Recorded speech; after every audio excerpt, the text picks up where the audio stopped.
It's hard. The economy was really good for a while, and a lot of people got into our industry. And First of all, what's your industry for so people we're watching? oh, sorry, good point. So we're in construction as a whole. It's kind of a overarching, but we're a specialty contractor, so we really just do excavating, grading, underground utilities, demolition, anything weird. Yeah. Like right now, there's a steel dome that's on top of a Hindu temple in Fairfax. We're in the process of taking just the steel dome off the temple. Why? Renovation. Oh, okay. They want to redo Still it. dome. Yeah, but again, weird stuff like that is what we're kind of known for. Most people can't really get to. You're the guy when they're like, Right. I got a guy for that. Right. Yeah. So we try to be the solutions based company for our industry. Yeah, kind of weird stuff. Because everybody out there can, especially when the economy was good, they could take out a loan and buy a skid steer and a pickup truck with a trailer, and next thing you know, they're out advertising that they are a excavating company, right? Yeah. And that's fine, power to them. Most people start small, but a lot of problems we run into are them undercutting. There's a lot of undercutting that happens. Yeah. And I think the biggest thing that we've been trying to push for the last couple of years, especially since COVID, was make sure everybody's properly licensed. I tell homeowners that all the time because I work with a network of subcontractors, and I recommend them to homeowner friends or, really anybody, people that I trust to do the work. Yeah. And that's our big thing is check the D4 website that they're properly licensed and check their insurance certificate to make sure that they're insured. That's like the first step before you consider anybody. Yeah, Yeah. because everybody watches Magnolia Farm or whatever it is, Chip and what's her name? Joanne. Yeah, like I'm going to do all this stuff to my house. Yeah. And then they start with these great ideas and they get out there and they realize, whoa, everything's ridiculously expensive, but more so in our field now because we watched our material costs skyrocket and they never came back down. Yeah. And we don't exactly work with people that are used to having those cost increases passed on to them. And so a lot of contractors are feeling small margins go even smaller. Most people, I guess when we were growing up, it was like, oh, your mom or dad has a construction company or contracting business. You guys are rich, right? Yeah.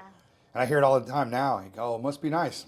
Okay, what must be nice? The 18 hours a day of work, the constant stress, the waking up in the middle of the night wondering, oh crap, where's my phone? I gotta write a note down because I just remembered something I have to do in the morning. So that's when you start screaming, "Hey Siri!" Right. Yeah, it's challenging, and the pros, like anything in life, the pros need to outweigh the cons of most of things that you do. And so for me, being able to spend as much time with my kids, I coach Little League baseball right here in Leesburg, and I'm on the board with Central Iowa Little League. My wife and I both are, and it gives me schedule freedom because I can not do something in the afternoon, go hang out with my children, and then when they go to bed, I can pull my laptop back out at home and keep working on it. Yeah, you gotta be disciplined though to do that. You do, but when you're the owner, there is no choice. It's either you got to get it done or it doesn't happen. It doesn't happen. Yeah. Now you have a team. I do. Yep. We've cultivated a really good core group of people, would not be where we are without them. But again, going back to the big C, it was very hard. And now we've seen this interesting shift in the industry where more and more folks that, well, hey, you know what? I'm really good at running this piece of equipment, so I'm going to step out and start my own company. Money was cheap to borrow. People don't realize that those monthly payments come no matter what, whether you have jobs or not. So a lot of these folks got these, I enjoy their entrepreneurial spirit of wanting to start their own thing. The problem is if you don't fully understand the grind and the consistency of what it takes to bring business into your business, you're eventually going to fall short, and then you're going to want to sell your equipment and go back to work for somebody else. And believe it or not, we've been seeing that a lot. Yeah, I have too, just as a photographer. Yeah, because everybody thinks they're a photographer, and everybody right? is a photographer. Well, I'm a great photographer with my phone. Look okay? at those cameras. How many are there on the back side there? That's Is that 5 lenses and a flash. Wow. I'm really good with this thing, but I'm nowhere near what you, like your headshot of me is great. When was that? When did we take that? That was when I was loud and 40 under 40. So but that I mean, was, what year is that? oh God, I don't know, 5 years ago I was gonna maybe? say it's been a while. It's probably, well, maybe it was 2019. It had to have Okay. been, right? Because it was before COVID.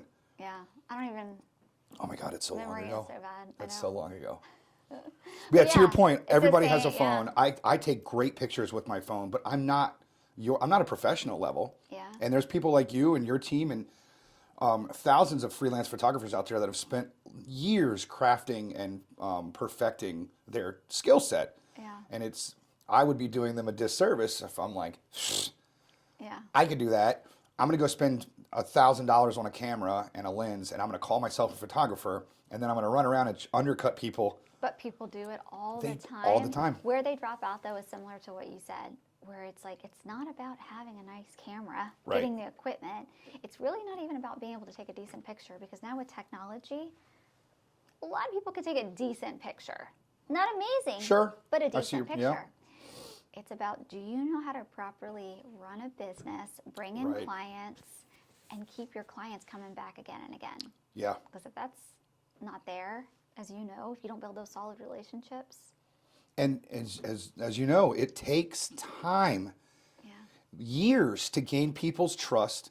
So I don't need a headshot every 6 months. I don't need it every year. I'm still rocking the one that you gave me. I don't think you're really. No, I don't look the same anymore. No, A you little look furrier, the same. a little wider, but you know, Still recognizable. but somebody was looking for professional headshots on one of my networking groups a few months ago, and I told him to come here. Yeah. I said, well, the only place I have any experience with is your studio, and I wouldn't have known that had I not interacted with you 5 years ago. Yeah. You know, but that kind of lead doesn't come along unless you're still in business. Correct. If you're still staying in the community and staying active in networking. So yeah, I totally feel you. And then on our end, you know, equipment costs are, They're when not I like tell you they're photography outrageous. costs. They're a little it's- different. No, I know. Yeah.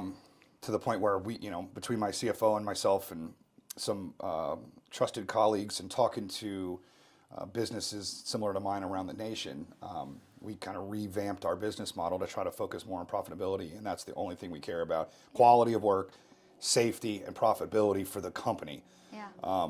Because it got to be, it got to be outrageously expensive to own your own equipment to the extent that you need to be, because you can do it and stay small. Yeah. And I would still consider myself pretty small.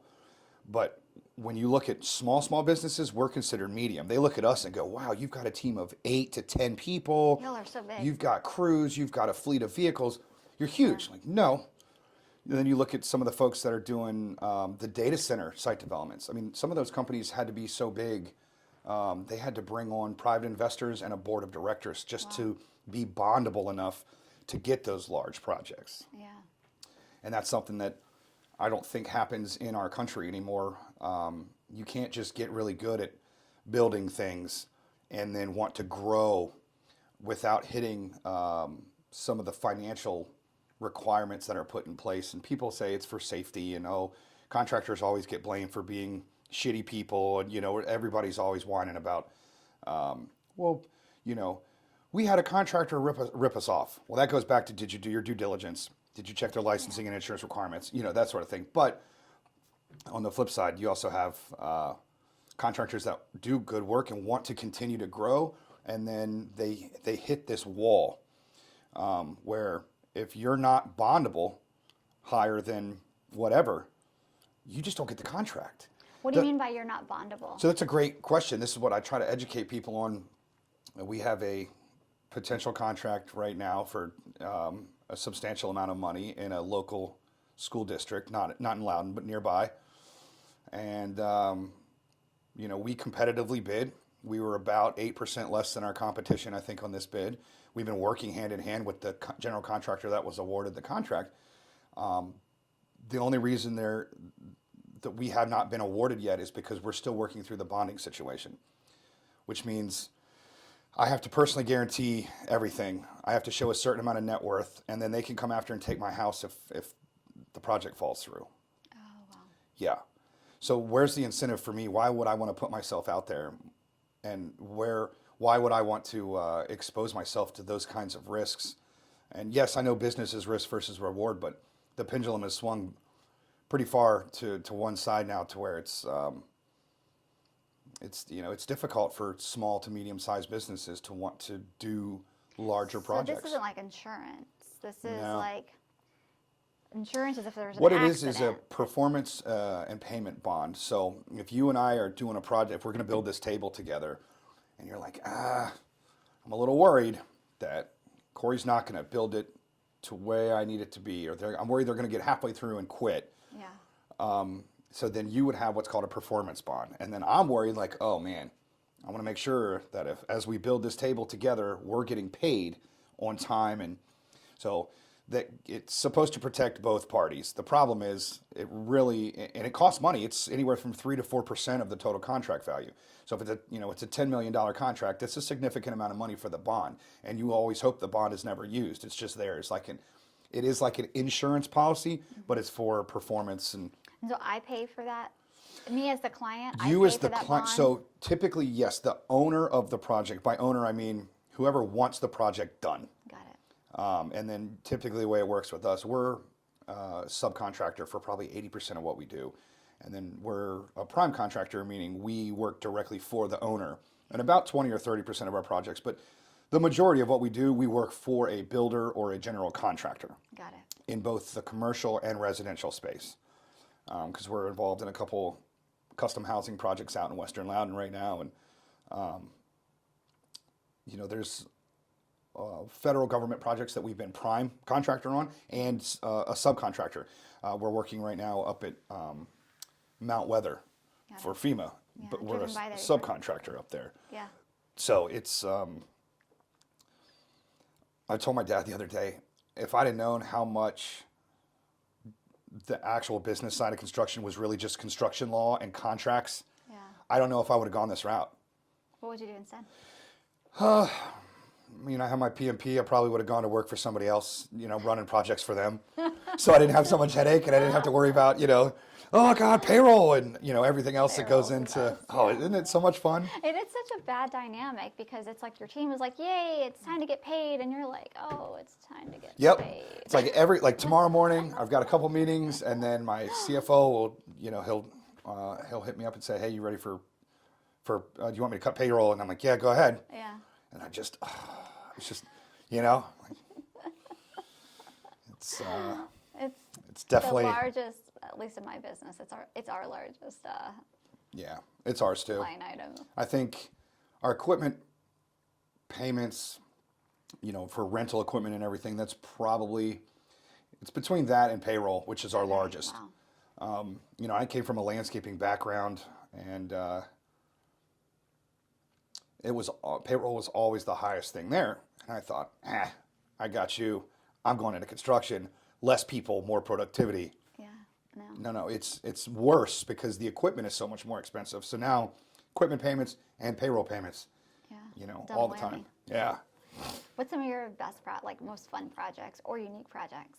Well, the dome is our most unique right now. That's pretty cool. Tell me about it. There's steel. It looks like this. It's like a steel dome that goes up around this circular Hindu temple, and it's pretty tall. And so we have to go in. We put our guys in lifts, and they go in, and then the crane. We got a 100-ton crane on site, so it's going to be over top, and we just disassemble this thing like Legos, and we're taking pieces of parts apart, and then we just take every other piece, and we work our way all the way around until we just have the center You cap can do done. a time-lapse video of that? I 'Cause am. I think you should. I Set am. up like your phone, do the time. Well, I have a special dedicated time-lapse camera. Perfect. And it's sitting on site, and we're going to do a cool little... That's going to be fun to see. So that's fun, but probably our most enjoyable would be... we did a Section 8 housing neighborhood in Petersburg, Virginia. That was interesting. Why interesting? Very, very dynamic environment. That's a very dangerous neighborhood. It was one of the worst ones in Petersburg for gun violence. Okay. But we, I threw barbecues for the neighborhood, and we tried to work around everybody as best we could. And so that was my first involvement, or first time dealing with local government that's not from Northern Virginia, and the ins and outs of how that goes. And then our other most rewarding project was we worked all along the Appalachian Trail in Virginia, from all the way down south, way down near Tennessee, to I guess the closest would be right here near Front Royal. And we cleaned up all these old farmhouses, barns, Oh, cool. shacks. Some of them were just junk old shanties, but there were a couple homesteads from the 1800s that we tore down, and Who hired you for that one? the National Park Service. Okay, I was like, who is in charge of all that? Yeah. So apparently they did it from Georgia to Maine the whole way. They wanted to go. They called it non-historic incidental structure removal because hikers were sleeping in them and it was a liability. Yeah. So they hired a bunch of companies across the East Coast to go do the whole trail cleanup. So you just took them all down? Yeah, we but didn't so rebuild them? no, so we had to, but we had think about it. The trails is very skinny in some places, and there are fire access or emergency access You're paths. pulling your but- big old Yes. equipment. And we had to be very careful. Like we had to be very sensitive about the disturbance to the actual trail itself. Yeah. So ended up being less equipment and a lot more manpower. Like I was asking my buddies, like, hey, who wants to make some money today? I'll Yeah. pay you cash. Throw on this Go hard get all hat and this this. reflective vest. Here's some gloves and some safety glasses. We're going out in the woods. And we'd ride up the hill, and then we'd get to the trail, and we'd walk all the way out the trail and all the way down. And because we had to clean it all out by hand, we had to rake it all up, and then we had to reseed with a specific seed mix and straw it. Actually went back and checked on one of the spots last year, and nature even has tell. reclaimed it. You can't really tell. It's pretty cool. It is really cool. Yeah, Now you see it, now you don't. that's right. And just clean that up real quick. Kind of like what we do with our technology now. Oh yeah, it's like Our fancy Photoshop for best, real yeah. world. We'll just delete those blemishes real quick and we're done. Like it never even happened. Yeah. That's awesome. Now, I know you gave me a little bit, but like, how did you, from a kid to today, like, how did you get to where you are today? Some fifth generation from here, actually from Chantilly. And my grandfather, he was a Fairfax County police officer, and he also had a little contracting company.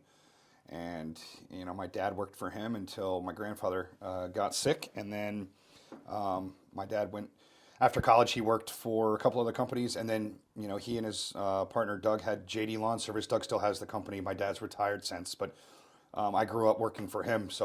But I also grew up right down the road in Sterling, Broadrun Farms. Yeah. So when it snowed, I went out and shoveled driveways with my friends and made some money. And then when the grass was growing, I went out and push mowed lawns and made some money, and then we were playing sports, and I just kind of stuck with it.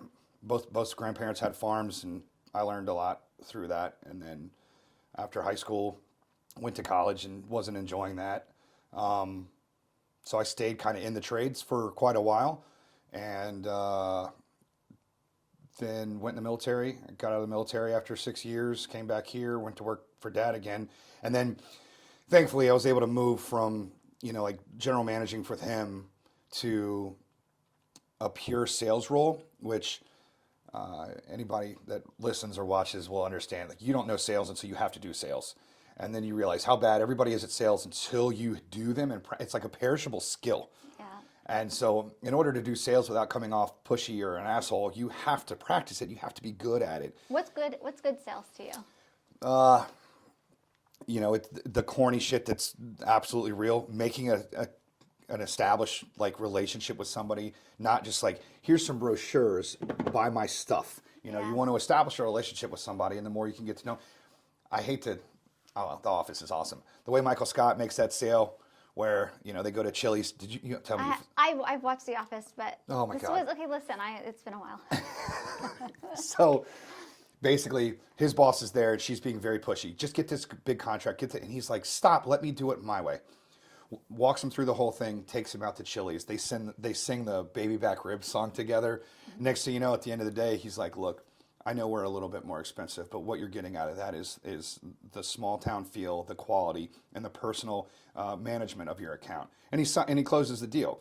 And I don't know if the producers knew what they were doing, but it's a fantastic example. Like they should show it in business school. Hey, pushy boss, which could be me sometimes. Like if work's tight, I'm like, sure, we got to go out and do these something. deals Yeah, like who needs a discount? Let's get stuff rolling. Yeah, I think it's a fantastic example of what good salesmanship should look like. Yeah. Salespeople are really good salespeople are typically in sales long after they could have retired because they enjoy it. Yeah. They take care of their accounts and they keep making money. And I mean, heck, half my equipment salesmen are probably in their 70s. Yeah.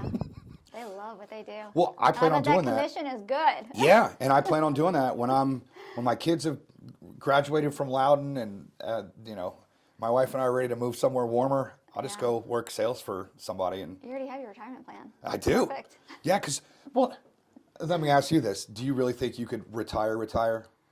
Could you sit around and do nothing? No. Me either. I have those desires to do that. You know, Kevin Bednar's is a friend, and so does Curtis that owns, you know, Delirium. I talk to them quite a bit. Since I was 18, I've always wanted to open a bar. Yeah. I want a little live music venue. Right? You're going to do that on some like... I'm a music nerd and I like coastal- beer. So yeah. yes, I want to do that somewhere warmer. You are going to need to probably do the salesman though in order to Yeah. run that. I know. Because if you probably talk to Kevin, he'll be the first one to tell you. Oh, yeah. He does it out of passion more Absolutely. than anything. Absolutely. Yeah, I know the margins are just terrible there. Apparently I'm a glutton for punishment because they're not great in construction either. But having the know-how and the skill set and the contacts to be able to do our stuff is definitely a big help. Yeah. But yes, that's kind of like a future passion project. Between that and just selling for somebody. Yeah. So it sounds like you like the sales. Well, yeah, because I can do it on the golf course. Do you know how many deals I've closed on the golf course? How many? Almost, let's see, 60% of the time I go out, Can I you close. write that off? Always. I was going to say, I'm pretty sure Absolutely. then you can write that off Yeah, if but you're doing business. Yes. Then- Yeah, I have a fantastic CPA, Frank Steitley. He's awesome. We follow the law, and I make sure, like, there's things that you can and can't do, and I make sure I that... was going to say, there's about here to here, like, some CPAs are over here on the, like, I'm going to make you pay a heck of a lot more than you have to because I don't want to even, like... Right, risk an audit. Risk an Right. audit. And then there are CPAs that are, like, right here. I'll tell you... that are, like... So what's interesting about Frank is he's been my only CPA since I've been in business since 2018, and he's a tax instructor. Yeah, and no, he's I written know. He's very knowledgeable. 2 tax He's, like- books. He's such a nerd, and I love it. Like he's the go-to. such an expert in his field. Yeah. And he's so funny. He has such a good sense of humor. does. I haven't actually, like, met him face to face, but just his social media persona he's funny. Yeah, yeah, he's fantastic, and so he's the one that's open. You know, he's like, hey, here's what you can, and here's what you can't do. He's like, I'm not worried about getting sued because Yeah. I've been doing this for 35 years, and I'm not skirting the law. I'm doing what's written down. That's what we're Yeah. gonna do. That's why there's tax laws. That's right. And so for me, if I can entertain clients, and of course I get taken out to play golf by people that are trying to sell me business as well. But if I can entertain people, and, you know, golf is a fantastic thing because it's not a forced, awkward situation that you can just get out of. Yeah. Like, oh crap, it's been nice. Yeah. Good to see you. Thanks for the drinks. I'm out of here. Yeah. No. You've got 4 hours with this person. Yeah. And it's, you know, you never talk business in the first 9. Yeah. You Is wait that till what it everybody is? has a It's few the- beers. You hit the turn. You get a That you get a back. glizzy and a beer, and then you hit the back 9, and that's when you start talking business. That's where, yeah. Okay, well. You should try it. I was going to say, I don't even know how to... Putt-putt's my jam, and even that I haven't done for a while. It's really awesome. It's cool. It's a really fun activity that's a lot more inclusive than people think it is, and it's not as difficult as people think it is. Yeah. And it's really just about outside fresh air and doing an activity. And let's be honest, you wouldn't be where you are right now if you weren't a competitive type of person. I'm very competitive. See? And Yeah. that's why the golf course is awesome. I mean, there's guys that go out, they'll drop $100 a hole. Not me. Yeah. No, I don't want to lose $100 a hole, but Yeah. there's guys that go out and they gamble every hole, and they add an additional layer of competition to the actual golf game. But see, I'm more of the, I'm going to not with you, but I'm going to compete with you, but you have no idea. Right? You're like just gonna blindside somebody with all this power. Wow. Yeah. Like, I won't be like, yeah, I'm going to beat you. You know what I mean? Like, Right. it's not like that. Like, I wouldn't be like, okay, come on, let's go. It's kind of like a show off. I'm just going to be like, I'm just quietly doing my thing and then keeping you like in the, as I go by you, no. That's right. Yeah, What would you just wave say- as you go by. That's right. What would you say, just to kind of wrap it up here, what would you say to your future potential clients? Everybody needs way more patience. we don't have control over most of the industry. Permitting, Loudon's on a new system now that's months and months to get permits. And Oh, wow. so I think to future clients, it's continue with your great ideas and keep having those dreams. Bake a little bit more patience in there and realistic expectations. I think the hardest thing about selling and project management in our industry is client expectation management. If somebody hires you for a wedding package and I may think I'm getting 2 videos and 1,000 photos, and you're like, well, no, that's not what the package entails, right? Yeah. So there's a lot of parallels to everything in life. I don't go to McDonald's expecting a Michelin star deal. Yeah. So it's just managing client expectations and just encouraging people to please do a lot of your own research and take your time choosing a contractor and research the materials you're looking for. Yeah. Really get involved with the process so that you are happy at the end. And I'm going to add to this, because I could imagine if I was doing a project, I wouldn't want to do all that research. Sure, and that's where we step in, right? That's where the salesperson or the estimator, there's allowances here. Again, a friend of mine from Western Loudon, their kitchen cabinets were a lot more money than he was expecting. For example, they walk in, they're like, "Oh wow, this is great," and my wife and I have done it too. Yeah. We've walked into some place like, "Wow, we really I like want that," this, yeah. and they show us a price. We're like, "How much is that one over there?" Let's. You're like, it wasn't as cool You as know I what? thought Yeah, it was. let's just back those expectations down a little bit more so we get back to reality. So yeah, I think that's the big thing is timeline and cost expectation management is huge in our industry, and it's only gotten worse since the economy is where it is. Okay, awesome. Thank you so much for being on Yeah, the thanks show. for having me. I It's been appreciate it. great.